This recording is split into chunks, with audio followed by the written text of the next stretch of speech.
Hello, good morning guys. Kasabong lusog minanaw sa aking mga followers, sa aking mga viewers, sa aking subscribers dito sa aking channel, sa aking YouTube Kaliyaw Kasabong TV. Nandito naman ako sa umaga nito ngayon magbigay ng mag sample puriba sa inyo tungkol sa kaalaman ko sa pag-alaga ng manok sa mga kulay na ginagamit natin sa laro sa labanan.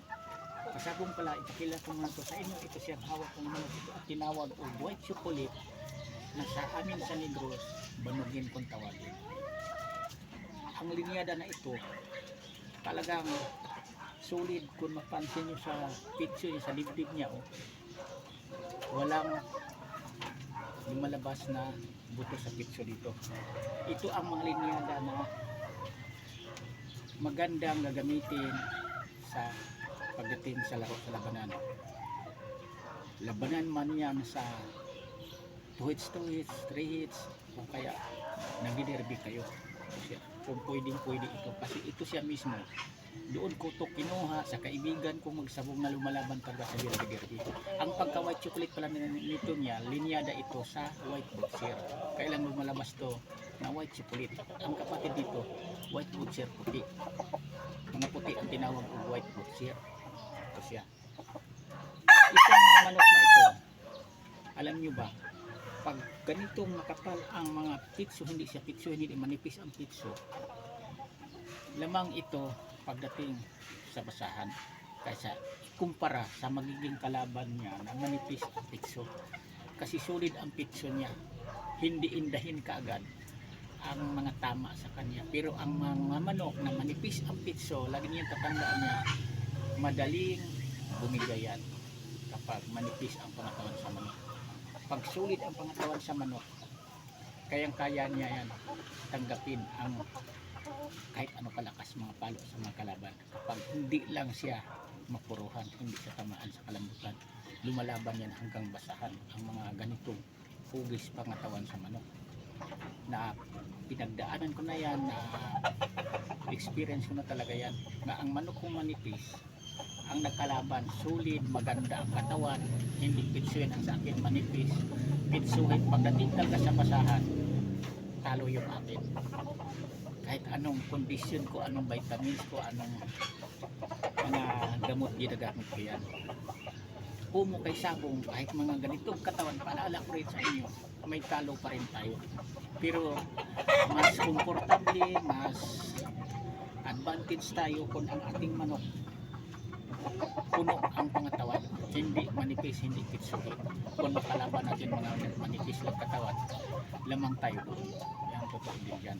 Pag, lalo na kung sa lutan, sa tinginan pa lang. Tulad nito, kung marunong kayong magmamanok, pag tingin nyo, pag ganyan, ito pa lang sa likuran, dito sa hugis, sa balahibo niya, alam nyo na kung anong tawag nito, tayo mga marunong, kung alam na natin kung anong tingin natin, yan ang hipo niya kapag mga ganitong manipis at balahibo nga manok. Advantage ito, mas lamang ito kung ang makalaban nila mga manipis na mga balahibo, malaking tingnan pero maliit ang katawan dahil mga balahibo, manipis pa ang mga piso. Mayroon talagang mga manok na linyada ganun. Kaya kayong mga baguhan pa lang, pipiliin nyo ang mamanokin nyo na mga bulto, hindi pitsuhin. Kasi pagdating yan sa ulutan, hakpait man yan, sa sipatan, lamang kayo. Kasi maliit tingnan, tulad nito maliit tingnan, pero malaki ang katawan. Ang makalaban niyo, malaking tingnan, pero balahibo lang. Pag hawakan mong ganon, lalampas ka ganon pa ang daliri mo. Pero ito hindi. Yan o. Pakita ko sa inyo, nakaganon daliri ko ito sa gitna, ito siya o. Iganon ko o. Hindi mag-abot. Mataas na ang mga daliri ko, may kahabaan mga daliri ko, di ba? Yan oh, hindi magpang-abot. Pero kung sa mga manok na manipis, malaking tingnan, mabalahibo, pag hipo mong ganun lalampas ka ganun ang kamay mo, kayang lamang na ito siya. Pag manok mo ganito minamanok mo, makalaban manipis o balahibo, ganun din ang sikreto diyan sa labanan. Kayong iba, pagdating sa gradas, iakyat na ang manok, sasabihin ang laki ng kalaban. Pero sa marunong tumingin sa magmamanok tulad ko, tulad yung marunong ng magmamanok, Di tayo matakot niyan dahil mabalahibo lang yan. Yan ang totoo. Kapag totoo tayong magmamanok, magsasabong, alam na natin ang postura. Sa tinginan pa lang, sa hobi sa balahibo, sa postura sa manok, kung anong mayroon na pangatawan niya. May laban ba siya hindi sa malaking tingnan. Yan, lagi niyong tandaan yan na ang mamanukin nyo, parang lamang kayo sa ulutan man yan, hot pipe. Piliin nyo ang mga manok na mga hindi tiksuhin tulad nito. Kasi pagdating sa ulutan, lamang na lamang kayo niyan. Yan mga advice ko sa inyong mga baguhan yan. Parang hindi kayo puro talo, lamang tayo sa panalo, kayo sa talo.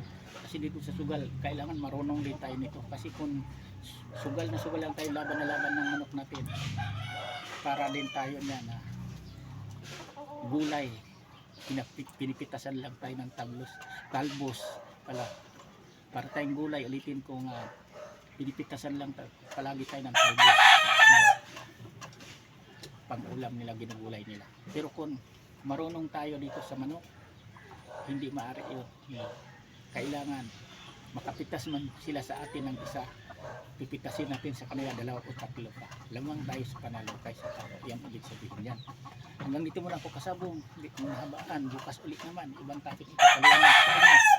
Ni-remind ko lang kayo na mga baguhan pa lang, sana makakuha kayo kunting ideya sa akin na ang pag-alagag manok, kailangan piling-pili, kailangan mahusay, bumatog palo, quality, at saka linyadang lamang sa panalo kay sa talo, at saka ibigay natin ang kumpletong vitamins, protina, mga pagkain para nga maganda palagi, masigla ang ating manok na gamitin panglaro paglaban para doon natin makukuha, makamit ang lamang tayo sa panalo, tayo sa talo, at sa pag